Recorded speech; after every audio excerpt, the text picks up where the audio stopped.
રણિવેશરમણીયદર્શનम् મંદહાસરુચિરાનનાંબુજम् પૂજિतं સુરનરોત્તમેર્મુદા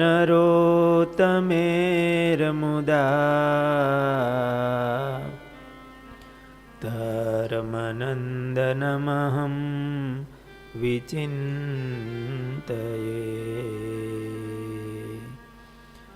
ઓમ અવતારિણે શ્રી સ્વામિનારાયણાય નમો નમઃ. ઓમ શ્રી હરિ કૃષ્ણાય નમો નમઃ.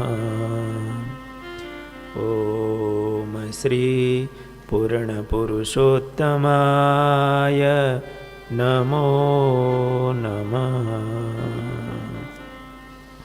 બોલો સ્વામિનારાયણ ભગવાનની, ઘનશ્યામ મહારાજની જય.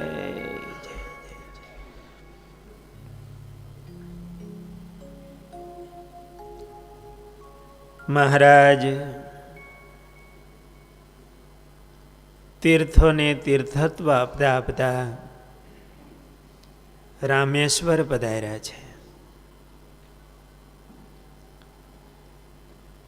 4 ધામમાંયેલું એક ધામ છે. 12 જ્યોતિર્લિંગમાંનું એક લિંગ છે. રામચંદ્રજી ભગવાને અહીંયા રામેશ્વર મહાદેવની સ્થાપના કરેલી છે.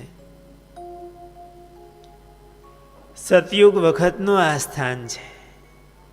ભગવાન રામચંદ્રજી પધાર્યા હશે શ્રીલંકામાં જવા માટે, ત્યારે એ રામેશ્વર મહાદેવની સ્થાપના કરી છે. વિશાળ મંદિર છે.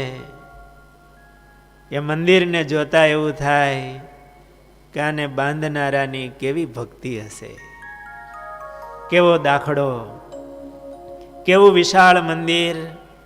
એની પ્રદક્ષિણાઓ કિલોમીટરોની આમ પ્રદક્ષિણા છે. અત્યારે સાધનનો યુગ છે, છતાં પણ કલ્પના નથી થતી કે આ કેવી રીતે આ મંદિરો પથ્થરમાં બંધાયા છે. મહારાજ ત્યાં પધાર્યા છે, મહાદેવજીના દર્શન કર્યા છે. આજે રામેશ્વર મહાદેવ પણ પ્રસન્ન થયા હશે કે ભગવાન પધાર્યા છે, આનંદિત થયા છે. મહારાજને પણ એ સ્થાન જોઈને આનંદ થયો છે. મંદિર બાંધનારાની ભક્તિ મહારાજને દેખાણી હશે. એ વિશાળ પ્રદક્ષિણામાં વર્ણિરાજ પ્રદક્ષિણા કરતા હશે. પોતાના પાવન ચરણો એ પ્રદક્ષિણામાં વિચરતા હશે. મહારાજને આ સ્થાન બહુ ગમ્યું છે. સમુદ્ર કિનારાનું સ્થાન છે. દરરોજ મહારાજ વહેલી સવારે 4:30 વાગે સ્ફટિકનો અભિષેક થતો હોય છે. સ્ફટિક મણિ છે. મહારાજ એ દર્શનમાં પહોંચી જાય છે. ત્યાર પછી સમુદ્ર સ્નાન મહારાજ કરે છે. યાત્રાળુઓને મહારાજના દર્શન થતા અને એનો માનવ જન્મ સફળ થતો. એ મૂર્તિ એના અંતરમાં વસી જતી. સ્વયં મહાદેવ આ વર્ણિનું રૂપ ધારણ કરીને આવ્યા હોય એવી એમને પ્રતીતિ થતી. મહારાજ 2 મહિના સુધી અહીંયા રોકાયા છે. રામેશ્વર મહાદેવ એમની સાથે બધા તીર્થ સ્થાનોમાં મહારાજ જતા. ધનુષ તીર્થમાં પણ મહારાજ ગયા છે, જેને ધનુષ કોટી કહેવાય. એ સ્થાન સમુદ્રમાં ડૂબી ગયું છે. અત્યારે નિશાનીઓ છે. આધારાનંદ સ્વામીએ લખ્યું છે કે રામચંદ્રજી ભગવાને પુલ બાંધ્યો હતો, અત્યારે એની નિશાનીઓ છે. હમણાં વૈજ્ઞાનિકોએ સાબિત કર્યું. મહારાજ 2 મહિના ત્યાં રોકાઈ, હરબોલા ખાડી ઉતરી અને સુંદરરાજ વિષ્ણુ તીર્થમાં પધાર્યા છે. મહારાજ વાહણમાં બેસીને ખાડી ઉતર્યા છે સમુદ્રની. મહારાજ વાહણમાં બેઠા છે વર્ણિરાજ. એ સમુદ્રનું પાણી એમની વચ્ચે વાહણ ચાલ્યું જતું હશે. મહારાજ એ જલ જોઈ મહારાજને જેમ વનમાં આનંદ આવતો એમ મહારાજ વાહણમાં, એ જ્યારે આધારાનંદ સ્વામીએ લખ્યું છે કે કેરળમાં મહારાજ સમુદ્ર કિનારે ચાલ્યા આવતા હતા તો ક્યારેક મહારાજ વાહણમાં બેસી અને ઊંડે સુધી જતા. મહારાજને આનંદ થતો. માણસનું બનાવેલું આપણે જોઈએ, પણ ભગવાનનું બનાવેલું હોય એ ક્યારેક જોઈએ ને તો આપણું મન પણ મોટું થાય. ક્યારેક આકાશમાં તારલાઓ સામે દ્રષ્ટિ કરીએ, કેટલી એ વિશાળતા આ દુનિયા, ભગવાને આ બ્રહ્માંડો કેવા બનાવ્યા છે. સમુદ્ર કિનારે બેસીએ અને એ સમુદ્રની વિશાળતા, એમાં ભગવાનનું દર્શન થાય. મહારાજ તો સ્વયં પરમાત્મા હતા. મહારાજ વાહણમાં બેસતા મહારાજને બહુ આનંદ થતો. મહારાજ વાહણમાં બેસી અને ખાડી ઉતરી સુંદરરાજ વિષ્ણુ તીર્થમાં મહારાજ પધાર્યા છે. અહીંયા ભગવાનની ચતુર્ભુજ મૂર્તિ છે. સુંદર બાહુ, ભગવાનના બાહુ બહુ સુંદર છે, એટલે ભગવાનનું નામ પણ અહીંયા સુંદર બાહુ મંદિર કહેવાય છે. બાજુમાં ભૂદેવી અને શ્રીદેવી બિરાજે છે. અહીંથી મદુરા એટલે મીનાક્ષી મંદિર એ 20 માઇલ દૂર થાય છે, એટલે મહારાજ કદાચ ત્યાં પણ પધાર્યા હશે. મહારાજ ભૂતપુરી તરફ ચાલતા થયા છે. અત્યારે એમનું નામ શ્રી પેરુમ્બુદુર એ નામથી ઓળખાય છે. ભૂતપુરીથી ત્યાં કોઈ ઓળખે નહીં. મહારાજને એ તરફ જવું છે. મહારાજ એકવાર નજીક આવી ગયા હતા. ત્યાં શિવ કાંચી, વિષ્ણુ કાંચીથી બહુ ભૂતપુરી નજીક થાય. પણ મહારાજ ત્યાંથી વેકંટાત્રીથી નીકળ્યા એટલે પેલા સેવકરામનો ત્યાગ કર્યો હતો ને, એ સેવકરામ ભૂતપુરી બાજુ જવાનો હતો, એટલે મહારાજે રસ્તો જ છોડી દીધો. મહારાજ એવો કૃતજ્ઞ હતો. એટલે સેવકરામ મહારાજ ફરીને પાછા 400 કિલોમીટર જેટલું અંતર કાપી અને ભૂતપુરી તરફ મહારાજ ચાલતા થયા. એવા રામાનુજાચાર્યજીનું જન્મસ્થાન છે, એટલે મહારાજની ઈચ્છા છે. અહીંથી મહારાજ ભૂતપુરી તરફ ચાલતા થયા છે તો વિકટ વન આવ્યું છે.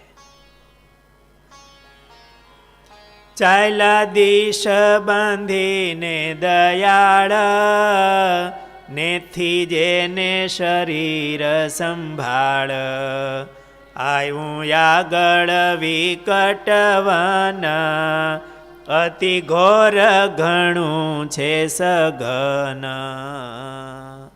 એકદમ ઘાટું જંગલ છે. મહારાજ નાસાગ્ર દ્રષ્ટિ રાખી અને દિશ બાંધીને મહારાજ ચાલ્યા છે. આકાશને આંબતા વૃક્ષો છે. ચાલતા ચાલતા પડે રાત, ત્યાં પોઢી ચાલે પર ભાઈત, એમ વહી ગયા પંચદન, મળ્યું નહીં ત્યાં જળ અન્ન. મહારાજ એ વનમાં ચાલ્યા જાય છે. જ્યાં રાત્રિ પડે ત્યાં રોકાઈ જાય છે. 5 દિવસ થયા, જળ કે અન્ન મળ્યું નથી. એટલે કોઈ વસ્તી આવી નહીં હોય, કોઈ એવી જગ્યા નહીં આવી હોય, નહીતર તો પાણી હોય કે ક્યાંક જળ કે અન્ન કંઈક મળે. જંગલમાં જ મહારાજ ચાલ્યા જાય છે. એટલે જ્યાં રાત્રિ પડે ત્યાં ઝાડવા નીચે મહારાજ હાથનું ઓસીકું કરીને રાત્રિ રોકાય અને જાગે અને ચાલતા થાય. આવી રીતે ઘાટા જંગલમાં ચાલતા ચાલતા 5 દિવસ ગયા. કાંઈ અન્નજળ મળ્યું નથી. પડી સાંજ મળ્યું નહીં પાણી. 5મે દિવસે સાંજ પડી પણ પાણી મળ્યું નથી. પડી સાંજ મળ્યું નહીં પાણી, સૂકો કંઠ ન બોલાય વાણી. કંઠ સુકાઈ ગયો, મહારાજની વાણી બંધ થઈ, બોલી ન શકાય એવું થયું. અને 5મે દિવસે સાંજે શું પરિસ્થિતિ થાય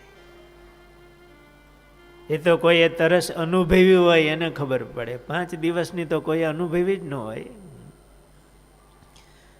થયા આપે અતિશય ચેત, એમ કષ્ટ સહે જન હેત. એકદમ મહારાજ અચેત થયા છે, માંડ માંડ ચાલી શકે એવું થયું. કંઠ રૂંધાઈ ગયો છે, બોલી શકાતું નથી. 5મા દિવસની સાંજ પડી છે, વનનો રસ્તો છે, એમાં ચાલવાનું છે. અમે એકવાર વડોદરાથી હરિદ્વાર ટ્રેનમાં બેઠા, ઉનાળાનો સમય હતો, બપોર પછીની લગભગ 4-5 વાગ્યાની કંઈક ટ્રેન હતી. ને સંતો ટ્રેનમાં બેઠા પછી કંઈ પાણી પીવાય નહીં. મહારાજની જ્યાં જઈએ ત્યાં પૂજા પાઠ કરીને પછી પાણી પીવાય. ટ્રેન ઉપડી, દિલ્હી પહોંચીને ત્યાંથી તો હાવ લોકલ થઈ જાય, દેહરાદૂન ટ્રેન હતી. અને બીજે દિવસે સાંજે 5-6 વાગે હરિદ્વાર પહોંચાડ્યા, ઉનાળાના સમયમાં. ટ્રેનમાં બેઠા હતા, હાયલા નહોતા, છાંયો હતો. પણ તરસ ને સોસ એટલો લાગ્યો. એમાંય પાછા સાધુ, એટલે સ્ટેશનથી ઉતરીને કે અહીંયા જ ધર્મશાળા છે, એટલે હાલતા થેલા હાથમાં લીધા. અને ધર્મશાળામાં પહોંચ્યા, ત્યાં આંખે અંધારા આવે એવું થઈ ગયું. ગંગાજી કાંઠે એકદમ ગંગાજીમાં સ્નાન કરી, એ પૂજા તો 5-10 મિનિટમાં થયો. અને લીંબુનું પાણી કર્યું, પરબારું જમાય એમ તો હતું નહીં, એટલો સોસ પીડ્યો હતો. લીંબુનું પાણી પત્તર ઠાકોરજીને ધરાવીને પત્તરમાં લીધું. એ પત્તર નીચેથી આમ મોઢે આવે ને, આમ ખેંચાઈ જાય. બધા હાથ ને બધા એક એક અંગ એમાં સાવધાન થઈ ગયા હોય ઝડપ કરવામાં. ખાલી 24 કલાક થયા હોય, ટ્રેનમાં છાંયે બેઠા હોય, હાયલા ન હોય, અને શરીરે હારા હોય. આગલા દિવસોમાં કંઈ તપ ને કષ્ટ ને એવું હોય નહીં. મહારાજની આ 15 વર્ષની ઉંમર, કૃશ શરીર, સતત ચાલવાનું. 5મે દિવસે કંઈ જળ મળ્યું નથી, બોલવાનું બંધ થઈ ગયું, કંઠ સુકાઈ ગયો, અચેતન જેવા થયા. આગળ તો ચાલવું જ રહ્યું, ત્યાં કોણ પાણી પાવા આવે. પછી ધીરે ધીરે ચાલ્યા ધીર. બહુ ધીરજવાન છે મહારાજ. ધીરે ધીરે મહારાજ ચાલવાની, ઉતાવળી ચાલ તો બંધ થઈ હતી. પછી ધીરે ધીરે ચાલ્યા ધીર, ત્યાં તો આવ્યું છે અરણ્યમાં નીર. તેમાં નાયા પોતે ઘન શ્યામ,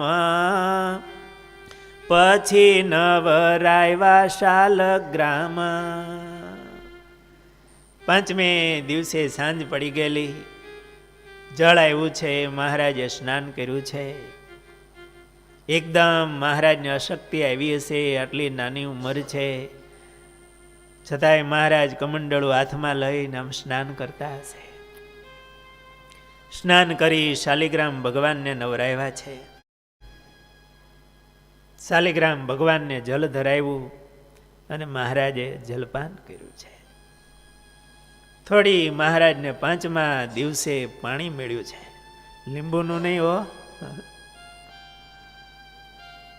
પાણી 5મા દિવસે મહારાજે થોડું પીધું છે. પી પણ ન શકાય વધારે, થોડી ચેતના આવી છે. મહારાજે બાજુમાં દ્રષ્ટિ કરી તો પ્રબોળિયાની ફળી મળી છે. નિષ્કુળાનંદ સ્વામી લખ્યું છે, ત્યાં પ્રબોળિયા ફળી ચાર, શેકી કર્યું નૈવેદ તે વાર. પરબોળિયાની ફળી જોઈ છે આપણે નદી કાંઠે એક વાયડોમાં હોય, પરબોળિયાની આવડી ફળી હોય, એમાં 4-5 દાણા હોય, વાલ હોય ને, વાલના દાણા જેવા દાણા હોય, એવા મીઠા ન હોય, મોળા હોય. 4 ફળી મળી છે.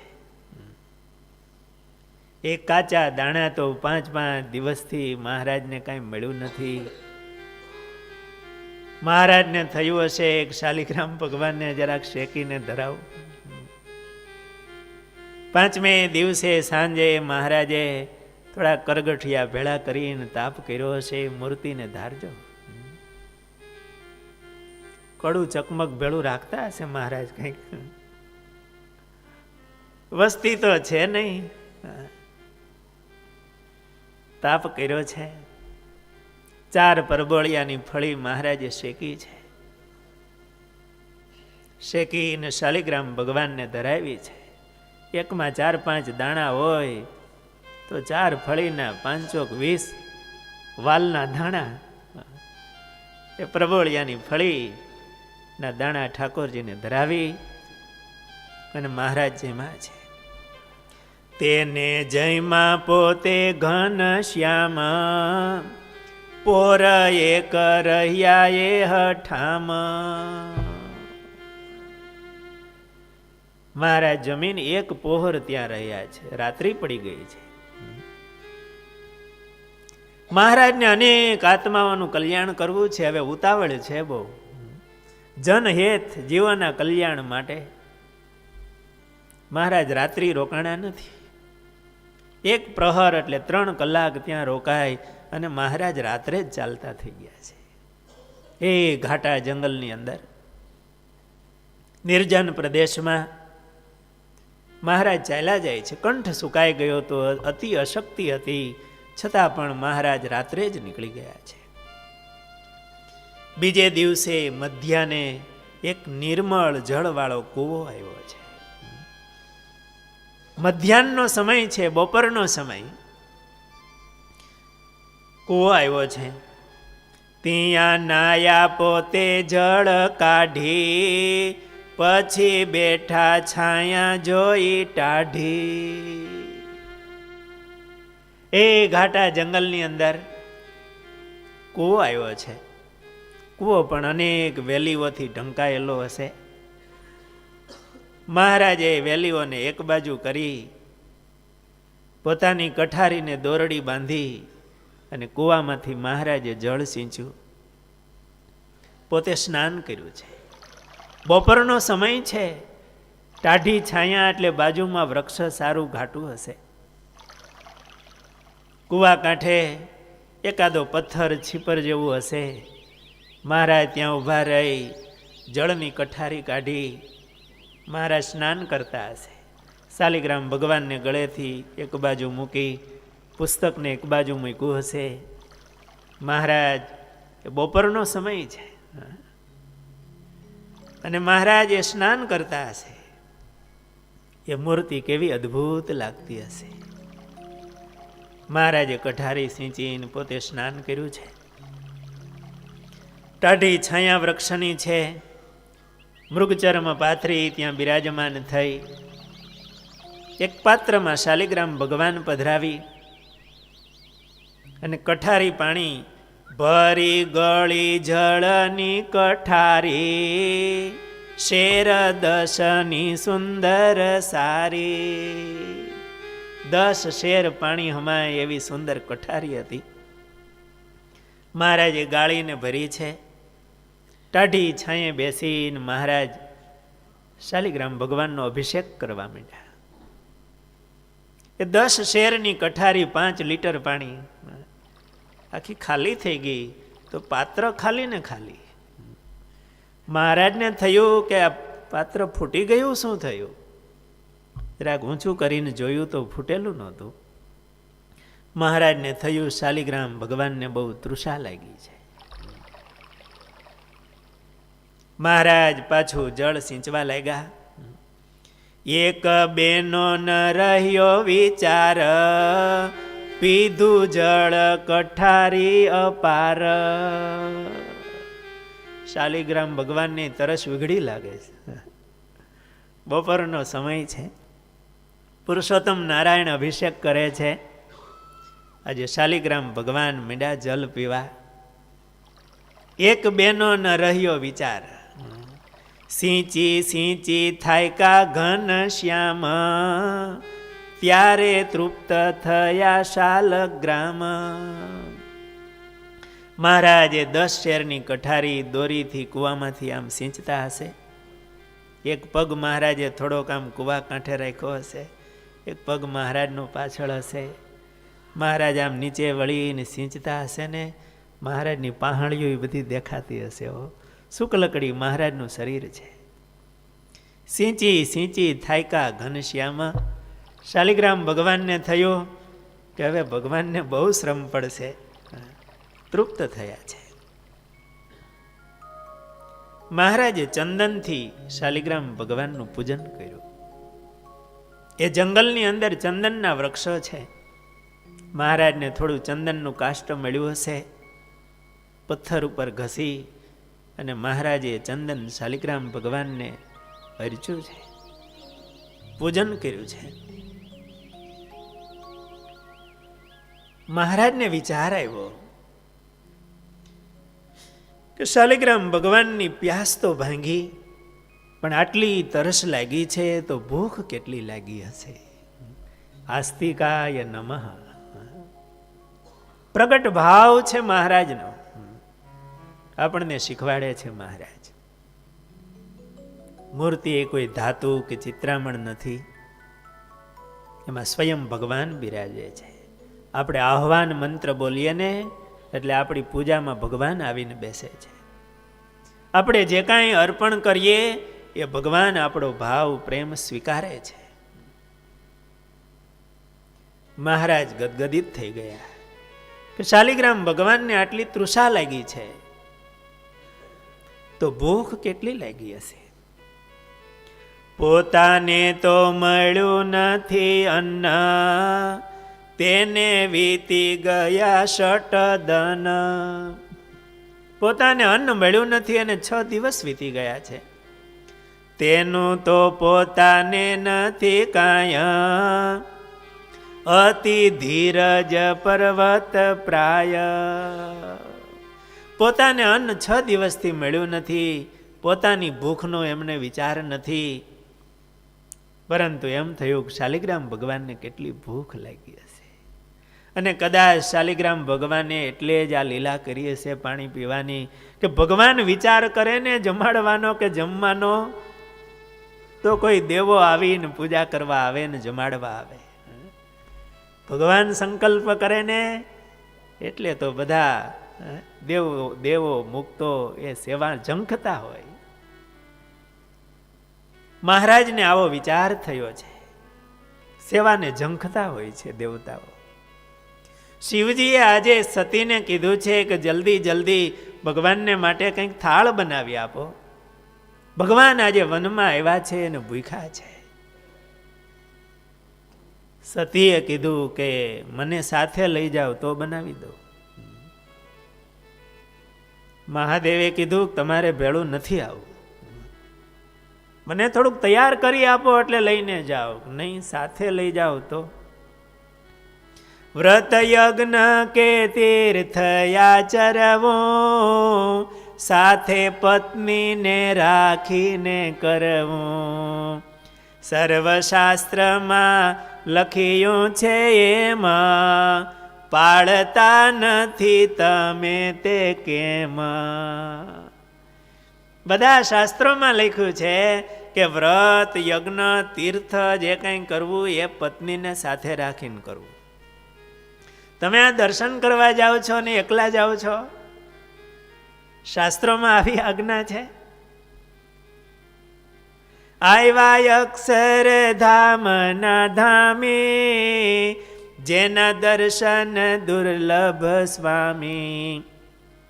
મને મેલી જો એકલા જાશો, પ્રાણનાથ પછી પસ્તાશો. મને એકલા મૂકીને જશો દર્શન કરવા, તમે લાભ લેશો પછી પસ્તાવો હો. મહાદેવજીએ કીધું ભગવાન મનુષ્ય રૂપે પધાર્યા છે, એકવાર તમને સાથે લઈ ગયો તો રામા અવતાર વખતે, અને રામચંદ્રજી ભગવાન મનુષ્ય લીલા કરતા હતા. રાવણ સીતાજીનું હરણ કરીને ગયો હતો. ભગવાન એકદમ ગાંડા ઘેલા બની ગયા હતા, રડતા હતા વનમાં. વૃક્ષોને પૂછે, કોઈ હામું મળે ને પૂછે કે સીતાને જોયા, સીતાને જોયા, રડતા રડતા. અને મહાદેવ દર્શન કરવા ગયેલા ભેગા સતી હતા, એ દર્શન કર્યા. સતીને થયું આને તે ભગવાન કહેવાય. એક ડાયો માણસ એના ઘરવાળું જાય તો રડે નહીં, રડે એકલો રડી લે, પણ આમ જાહેરમાં રડે. પરીક્ષા લેવાનું મન થયું. સીતાનું રૂપ ધારણ કરીને સતી આમ આગળ આવ્યા. ભગવાન પાછા આ બાજુ જતા રહી. વળી કે મને જોઈ નથી. વળી એક બહામે આવીને ઉભા રહ્યા. ભગવાને કીધું સતી એકલા કેમ છો? મહાદેવ ક્યાં? એકદમ શરમાઈ ગયા. મહાદેવ પાસે આવીને કીધું કેમ જઈ આવ્યા? દર્શન કર્યા. મહાદેવ તો યોગી હતા, એમણે જાણ્યું કે એણે સીતાનું રૂપ ધારણ કર્યું, મારી માનું રૂપ ધારણ કર્યું, સતીનો ત્યાગ કર્યો. ખબર છે ને શું થયું તું રામા અવતારમાં? કેટલા ટાઈમે પાછા ભેળા થયા, બીજો જન્મ લેવો પડ્યો. ભગવાન મનુષ્ય લીલા, હું કાંઈ શંકા નહીં કરું. આપણે મળ્યા હતા ગંગા કિનારે, સેવા કરી છે, પણ આ ઝઘડામાં વાતોમાં ટાઈમ કાઢી નાખ્યો. ભગવાનને ખૂબ ભૂખ લાગી છે, રસોઈ બનાવશું તો વાર લાગશે, જલ્દી સાથવો સાથે લઈ લો.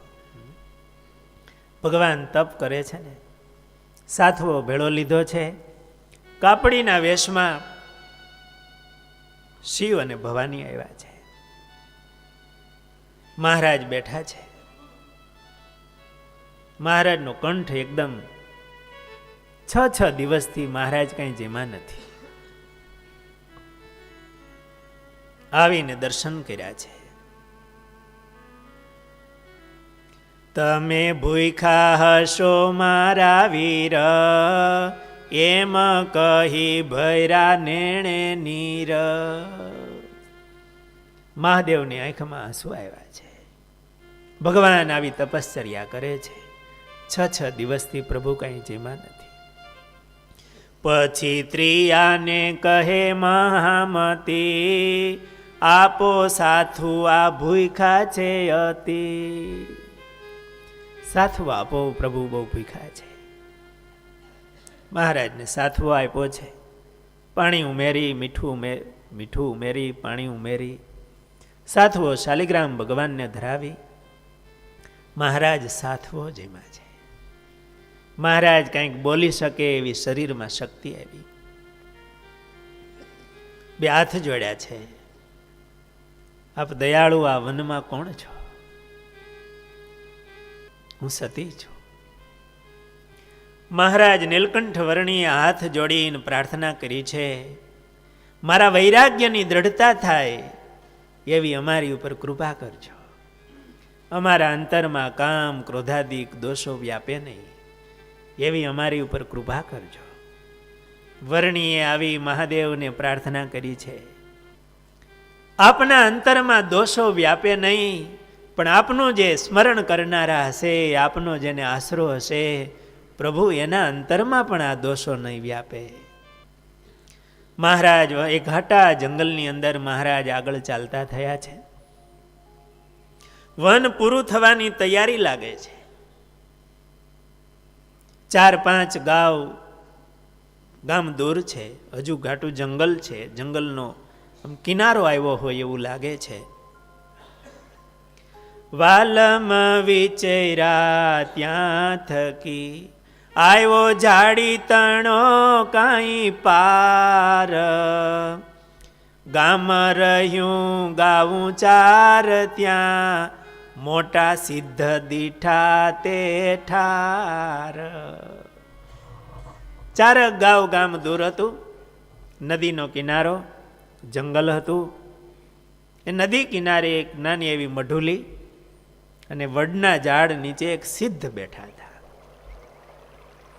દૂધાધારી એક છે, અન્ન ફળ ન કરે આહાર, બાવો દિશાએ જાય નહીં, નવ રહે વસ્તી મોજાર. આ એવા મોટા સિદ્ધ હતા, બધા લોકો એમને માનતા પૂજા. દૂધાધારી હતા, અન્ન ફળ એનો આહાર કરતા નહીં, પાછા દિશાએ જાય નહીં, પાછા દૂધ પીવે. દિશાએ જાય નહીં એટલે તો ખ્યાલ આવ્યો ને. હા, લેટ્રિન જાય નહીં એમ. વસ્તીમાં રહેતા નથી. બાવાએ મૌન વ્રત ધારણ કરેલું, બોલે નહીં. થોડા શિષ્યો એના હતા, રાજા રૈયત બધાય દર્શને આવતા. કપટ કોઈ ન કળી શકે, ઘણા ભોળા જન ભોળવાય, ઉપજ તેને તે થકી, નિત્ય 7 રૂપિયા થાય. રાજા રૈયત બધા આવે, એની માનતા કરે અને 100 રૂપિયાની દરરોજની આવક થાય. પાછા દૂધાધારી બાપુ કઈ બોલે નહીં હો, મૌન આખો દિવસ. એના શિષ્યો હોય એ બધી બધાય એની મહિમા ગાય. માનતા કરો બાપુની, દીકરા ન હોય ને દીકરા થાય, પનોતી બેઠી હોય ને ઉતરી જાય. અને લોકો આવીને માનતા કરે, બાપુને પગે લાગે. વડ નીચે જ્યાં બેઠા એની નીચે ભોંયરું હતું, એની અંદર બધો આવે નાખવું ક્યાં? અન્ન વગેરે સંપત્તિ એમાં રાખે, માથે ઢાંકણું, એની ઉપર આસન ને એની ઉપર આખો દી બાપુ બેહે, હેલા ચેલા વિના. બધાને આશીર્વાદ દીધે રાખે. બાપુ કાંઈ રાખતા નથી, અતિ ત્યાગી છે, કાંઈ લેતા નથી, આશીર્વાદ જ આપે બધાને. બાજુમાં ધૂણી ગાંજો પીવે, લાલ ચોળ આંખો, કંઠ ઘોઘરો થઈ ગયેલો, થોડા કુતરા પાળેલા, અધમણ તો રાખ ચોળે, ઓઠે બળી ગયેલા હોકા પી પી, જટા વધારેલી, એ ધુમાડેથી બધી કાળી જેવી થઈ ગયેલી. પણ બાપુના આશીર્વાદ મળે ને એટલે લોકો આવે ને માનતાઓ કરે ને આવી રીતે બધું ચાલે. અને એના 7-8 શિષ્યો હતા, એ બધી એમની મોટાઈ કે કહે સિદ્ધાઈ ગુરુની અપાર, થયા વર્ષ ગુરુને 1000. આ ગુરુ તો 1000 વર્ષના. 7 વર્ષ સેવો ગિરનાર, સેવો આબુ વર્ષ 7-4. ઓ વર ગિરનાર સેવો, 400 વર્ષ આબુ સેવો છે, 100 વર્ષ હિમાલયમાં રહ્યા છે, બહુ મોટી સાધનાઓ કરી છે. અને બાકીના વર્ષો બીજા તીર્થોમાં ફર્યા છે. અને ઘણા વર્ષોથી અહીંયા છે. ત્યાં તો જાજા કહેવાય નહીં, બધા જૂના કોક હોય પાછા.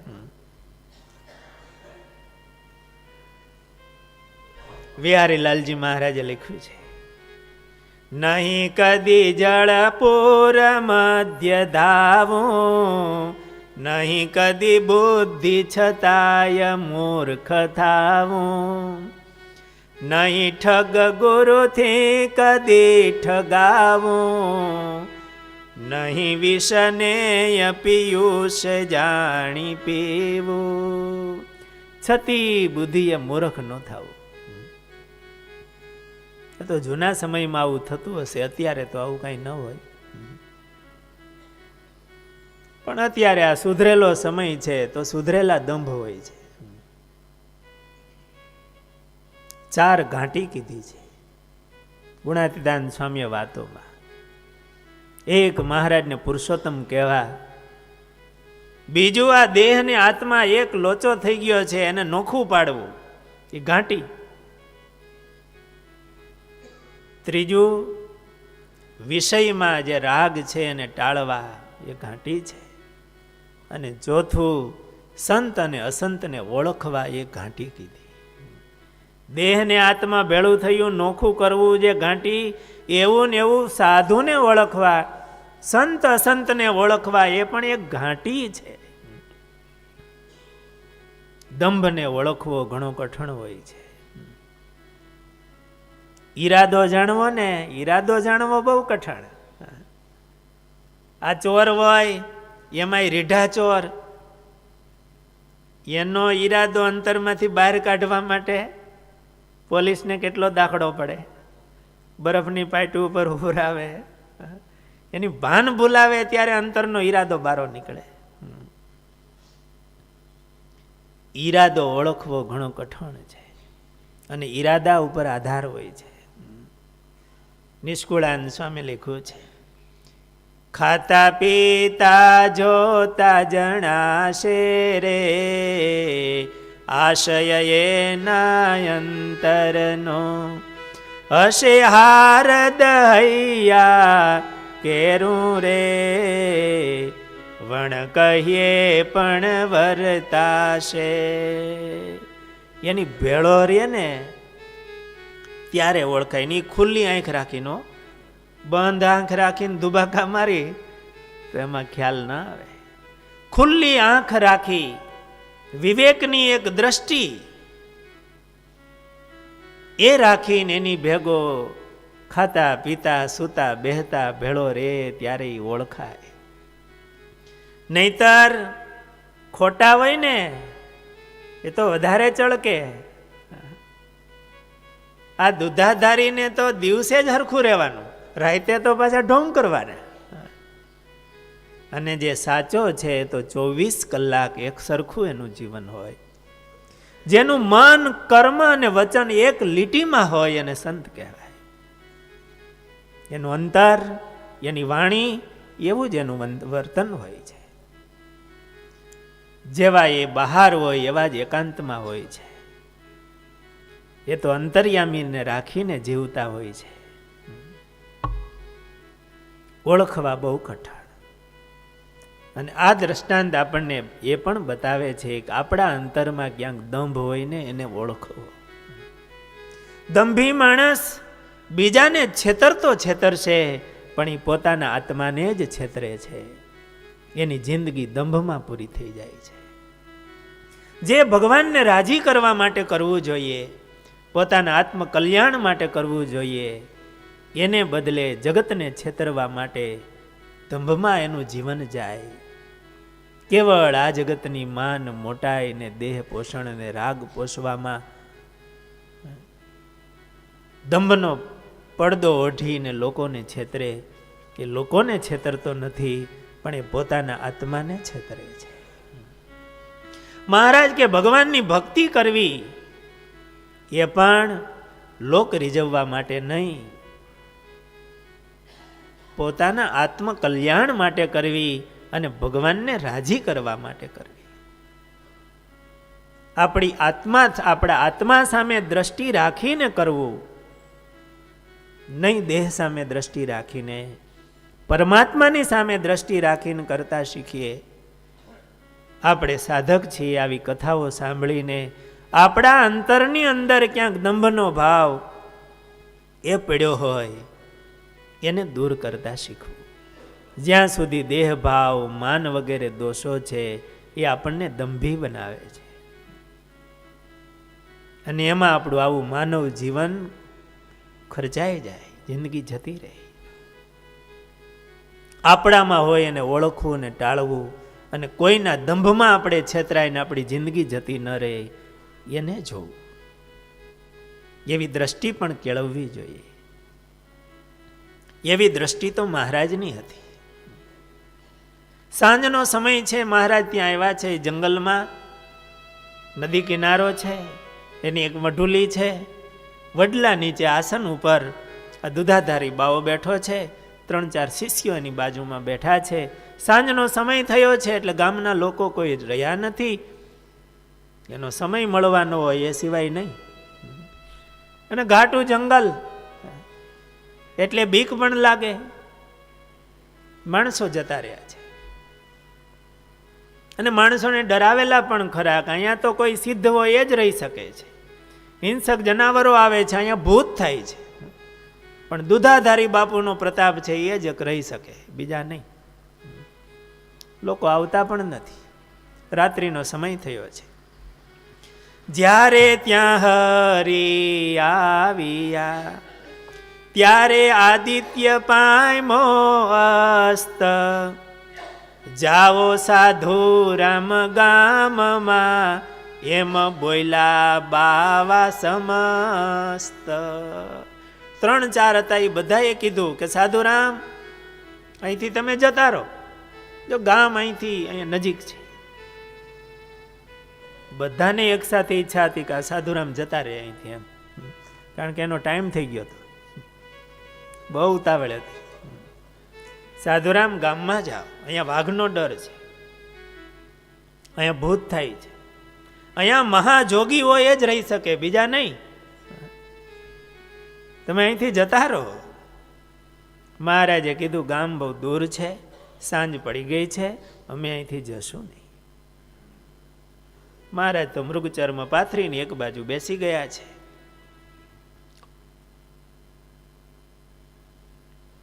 મનમાં થયું કે તો નાનો બાળક છે, ભલે બેઠો. સાંજ પડી, થોડો સમય ગયો છે, રાત્રિ થઈ છે. સુતા શ્રી હરિ આસને જ્યારે બાવે જાણ્યું તે ઊંઘા છે ત્યારે ભોંયરામાંથી સામાન લાવી સારી રીતે રસોઈ બનાવી. મહારાજ હાથનું ઓસીકું કરીને આમ સૂઈ ગયા છે. બાવાને થઈ ગયું કે હવે એ બાળક હાલીને આવ્યો છે, થાક્યો છે ને સૂઈ ગયો છે. દુધાધારી બાપુનું મૌન તૂટ્યું.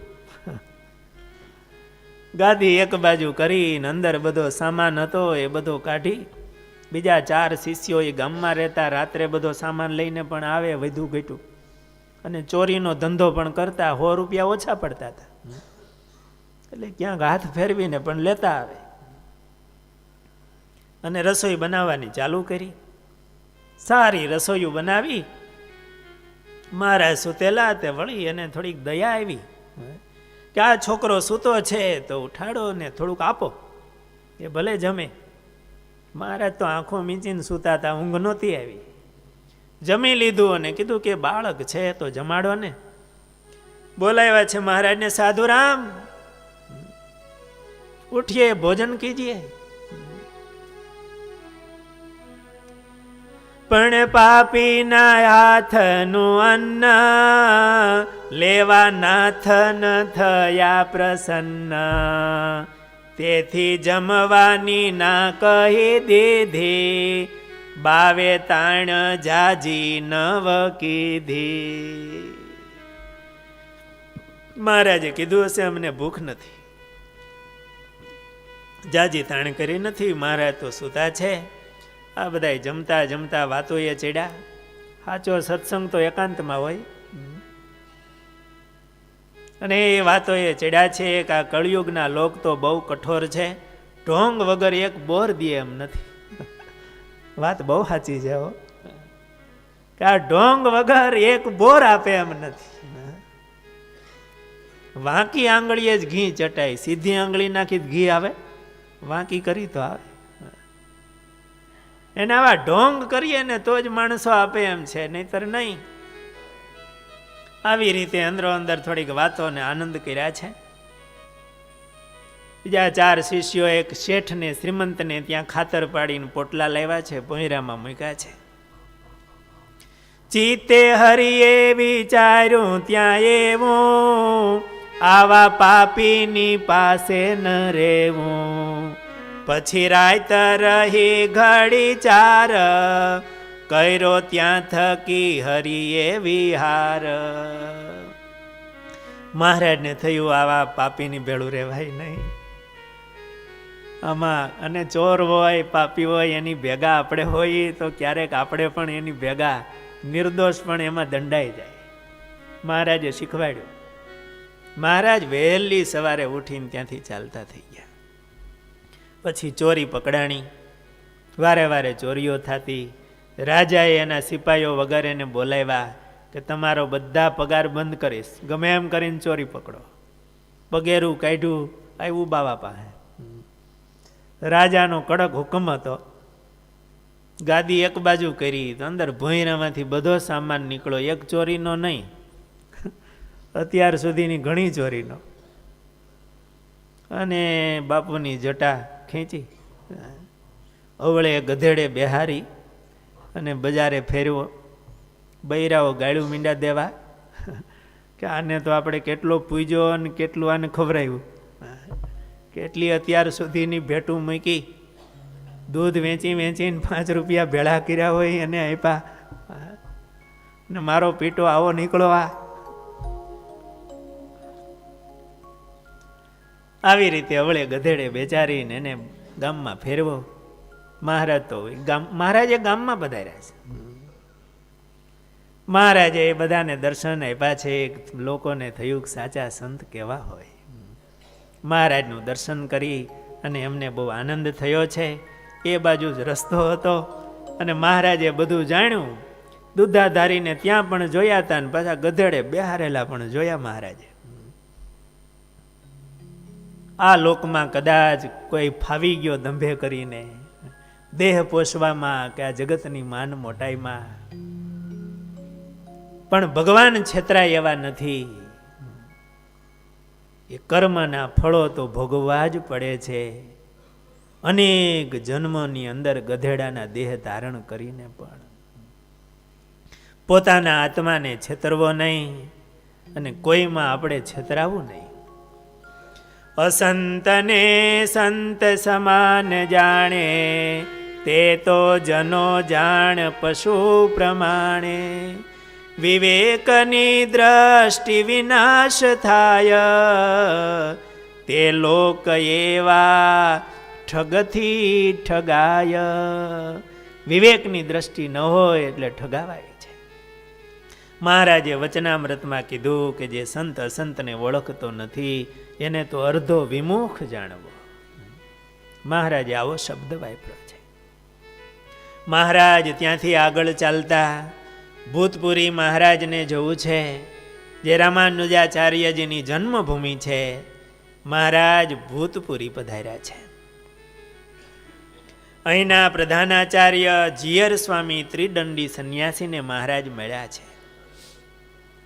મહારાજ અહીંયા રોકાણા છે, ગ્રંથોનો અભ્યાસ કર્યો છે, સંપ્રદાયનું રહસ્ય જાણ્યું છે. મહારાજે શુદ્ધપણે દાસભાવથી ભગવાનની અહીંયા ઉપાસના હતી. કોઈ વ્યસન રાખતું નહીં. સંપ્રદાયમાં રહેલા ત્યાગી ધન રાખતા નહીં. શ્રીમન નારાયણનું ભજન કરતા. આચાર વ્યવહાર મહારાજે શુદ્ધ જોયા. અભક્ષ્યનું ભક્ષણ હતું નહીં. સમગ્ર દેશમાં આ શ્રી સંપ્રદાય મહારાજને શુદ્ધ દેખાયો. એટલે મહારાજે પોતાનું નામ ત્યાં રાખ્યું છે. ભક્ત ચિંતામણી, સત્સંગી જીવન વગેરે ગ્રંથોમાં આ ભૂતપુરીનું લખ્યું છે. એક પ્રસાદીના પત્રની અંદર તોતાદ્રીનું લખ્યું છે. અહીંયા જન્મભૂમિ છે રામાનુજાચાર્યજીની. તોતાદ્રીમાં રામાનુજાચાર્યજીનું ગાદી સ્થાન છે. જેટલા રામાનુજાચાર્યજીના સ્થાનો છે એમાં તોતાદ્રી મુખ્ય ગાદી સ્થાન કહેવાય. જેમ આપણે મંદિરો ઘણા પણ વડતાલ એક ગાદી સ્થાન કહેવાય, એમ તોતાદ્રી. અત્યારે પણ રામાનુજાચાર્યજીનો દંડ, એમની ગાદી વગેરે ત્યાં સચવાયેલું છે. ત્યાં જીયર સ્વામી હોય છે. એટલે આ વસ્તુ ત્યાં પણ બની હોય. મહારાજ બંને જગ્યાએ ગયા છે. એટલે મહારાજને આ સંપ્રદાય શુદ્ધ દેખાણો એટલે મહારાજે પોતાનું નામ એમાં રાખ્યું. એટલે આશ્રિત થયા અને મહારાજ અહીંયા ચક્રાંકિત થયા છે. એટલે વિષ્ણુના આયુધોની છાપ લઈ મહારાજ ચક્રાંકિત થયા. એટલે અત્યાર સુધી મહારાજની મૂર્તિ ધારતા હતા. ને હવે મહારાજના દર્શન કરવાને તો મહારાજના બાહુમાં છાપના ચિહ્ન છે. નિષ્કુળાનંદ સ્વામી આપણે ધ્યાન કરીએ એમાં આ છાપના ચિહ્ન લખ્યા બે બાહુમાં. ભુજમાં છાપના ચિહ્ન છે સુંદર, કોણીઓ શ્યામ સુખધામ વાણી. ભુજામાં મહારાજને છાપના ચિહ્ન. બે સ્તન પર શ્યામ છાપના ચિહ્ન છે. મહારાજના બે સ્તન ઉપર બે છાપના ચિહ્ન છે.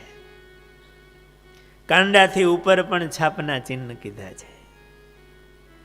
અહીંયા મહારાજ ચક્રાંકિત થયા છે. શંખ, ચક્ર, ગદા અને પદ્મ એની છાપો મહારાજે ધારણ કરી છે.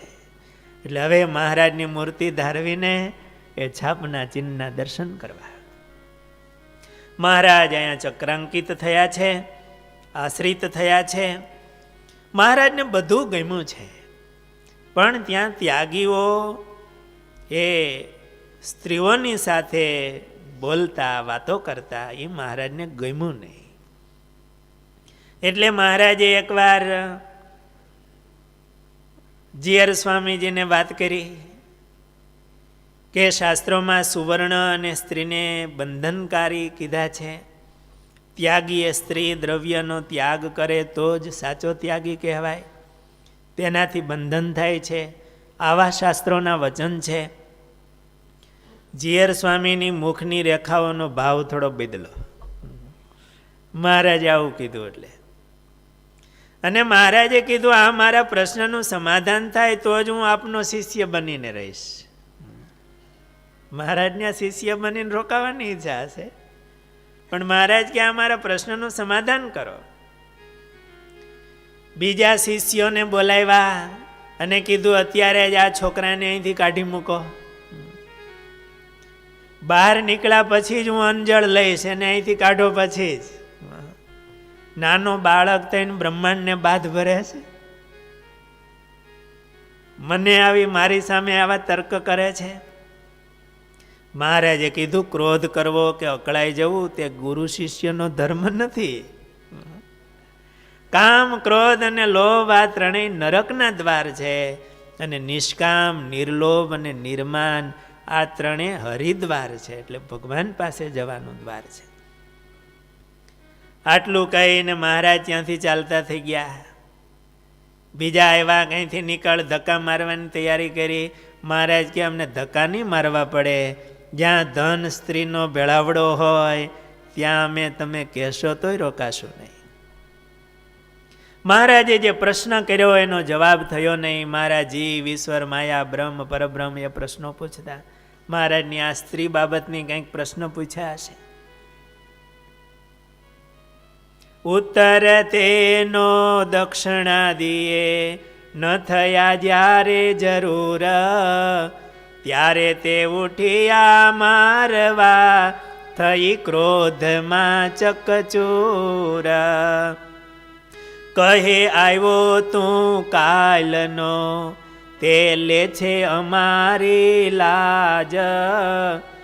એવું પ્રશ્ન અટપટો તારે પૂછવાનું શું કાજ. હજી આજકાલનો આવ્યો ને આવા પ્રશ્નો પૂછે છે. મહારાજ તો અતિ નિર્માની છે, ક્ષમાવાન છે. નિષ્કુળાનંદ સ્વામી એવું લખ્યું,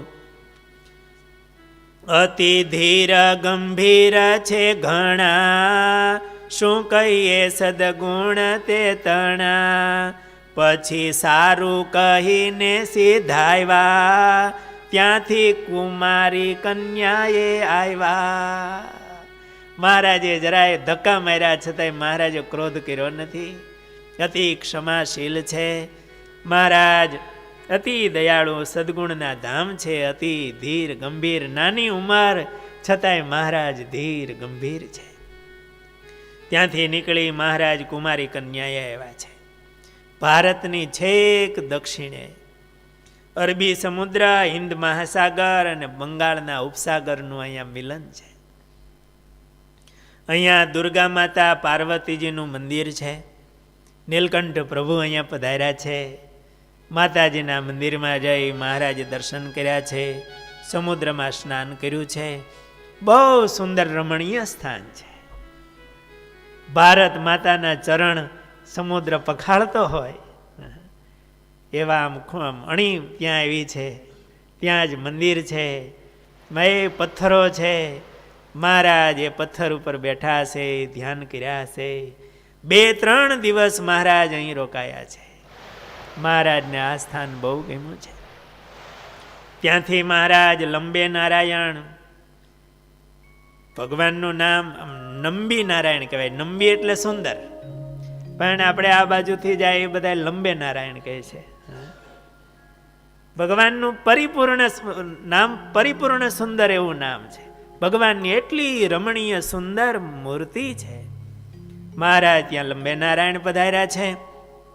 ત્યાંથી છોટે નારાયણ મહારાજ થઈ અને પદ્મનાભ મહારાજ પધાર્યા છે. કન્યાકુમારીથી 51 માઇલ જેટલું આ પદ્મનાભ દૂર થાય છે. પદ્મનાભનું બીજું નામ અનંતપુર કહેવાય છે. તિરુઅનંતપુર. તિરુ એટલે લક્ષ્મી, અનંત લક્ષ્મી. હમણાં નીકળ્યા પદ્મનાભ મંદિરમાંથી કેટલો પૈસો, અબજો રૂપિયા. એની કેટલા દિવસો સુધી બધી એમની વાતો થતી હતી. એટલે તિરુઅનંતપુર પદ્મનાભ ભગવાનનું અહીંયા મંદિર છે. કિલ્લામાં ભગવાન પદ્મનાભનું મંદિર છે. શેષશૈયા ઉપર ભગવાન પદ્મનાભની વિશાળ મૂર્તિ છે. બહુ મોટી મૂર્તિ પદ્મનાભ ભગવાનની છે. આટલી વિશાળ મૂર્તિ બીજા કોઈ સ્થાનમાં નથી. મહારાજ અહીંયા પધાર્યા છે, પદ્મનાભ ભગવાનના દર્શન કર્યા છે. આ તીર્થને મહારાજે તીર્થત્વ આપ્યું છે. ત્યાંથી મહારાજ જનાર્દન પધાર્યા છે. સુંદર મંદિર છે. સમુદ્ર કિનારે જનાર્દન ભગવાનનું મંદિર છે. અહીંયા બ્રહ્માજીએ યજ્ઞ કરેલો. શ્યામ વર્ણની ચતુર્ભુજ ભગવાનની મૂર્તિ બહુ રમણીય છે. એના ઘણા પગથિયા ચડીને મંદિરમાં જવાય છે. આપણે આ ટ્રેનમાં ગયા ત્યારે ત્યાં સમુદ્ર કિનારે સભા કરી હતી, સ્નાન કર્યું હતું. સમુદ્રમાં મોજા એકદમ હોય એટલે નાવામાં બહુ ધ્યાન રાખવું પડે, નહીતર પાછા સમુદ્ર દેવ સેવામાં લઈ જાય. મહારાજ ત્યાં દરરોજ સમુદ્ર કિનારે મહારાજે સ્નાન કર્યું હશે. જનાર્દન ભગવાનના દર્શન કર્યા છે. ચંદનથી ભગવાનની પૂજા થાય છે. અહીંયા મહારાજે જનાર્દન તીર્થને તીર્થત્વ આપી મહારાજ ત્યાંથી આદિ કેશવ તીર્થમાં પધાર્યા છે. સહજાનંદ સ્વામી મહારાજની